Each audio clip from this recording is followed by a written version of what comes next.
हमारी आज की कहानी का शीर्षक है आदतें। एक बार राजा भोज अपने प्रिय मंत्री के साथ कहीं सफ़र कर रहे थे।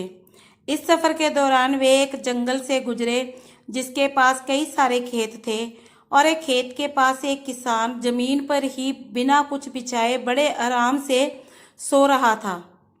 उस किसान को इतनी शांति से सोते हुए देखकर राजा भोज बड़े आश्चर्यचकित हुए और वहीं ठहरकर उस किसान को ध्यान से देखने लगे।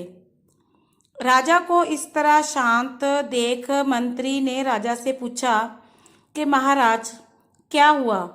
राजा ने मंत्री से कहा कि मुझे एक बात समझ में नहीं आई, ना तो कोई गद्दा ना कोई बिस्तर, फिर भी ये किसान इतने आराम से कैसे इस उबड़ खाबड़ जमीन पर सो सकता है। मंत्री थोड़ा सा मुस्कुराया और बोला, महाराज ये सब कमाल परिस्थितियों का और आदतों का है।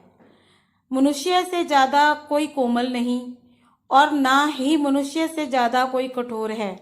परिस्थितियों के हिसाब से मनुष्य अपनी आदतें बना लेता है। मंत्री की बात राजा को ठीक से समझ में नहीं आई, इसलिए मंत्री ने कहा कि अगर ऐसा है तो इस किसान की परीक्षा ले लेते हैं। विचार विमर्श करने के बाद राजा और मंत्री उस किसान को राजमहल ले गए। राजमहल में किसान को वही ऐशो आराम, खाना पीना और सोने का बिस्तर दिया गया जिस पर राजा स्वयं सोता था। थोड़े ही दिनों में किसान की आदतें पूरी तरह से बदल गई। वह उस राजसी ठाट बाट का आदी सा हो गया। आखिरकार उसके परीक्षा का दिन भी आ गया था। मंत्री ने उसके सोने के बिस्तर में कुछ सूखे पत्ते, कुछ कंकड़ चुपके से डाल दिए। किसान जब उस बिस्तर पर सोने गया तो राजा और मंत्री चुपके से उस पर नजर रखने लगे। कुछ ही देर बाद राजा और मंत्री ने देखा कि किसान ठीक से सो नहीं पा रहा है और बार बार करवटें बदल रहा है। राजा ये देखकर फिर से हैरान था।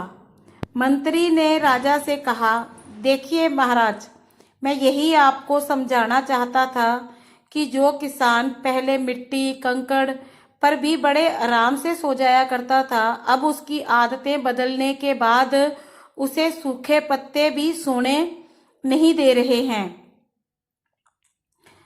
दोस्तों, ये कहानी हमें ये एक बहुमूल्य सीख देती है कि जीवन में चाहे जैसी भी परिस्थितियां आ जाएं, हमें उनसे लड़ते रहना चाहिए, क्योंकि मनुष्य का स्वभाव ही ऐसा है कि वह हर परिस्थिति के अनुसार अपने आप को ढाल सकता है और बुरे से बुरा समय भी आसानी से निकल सकता है।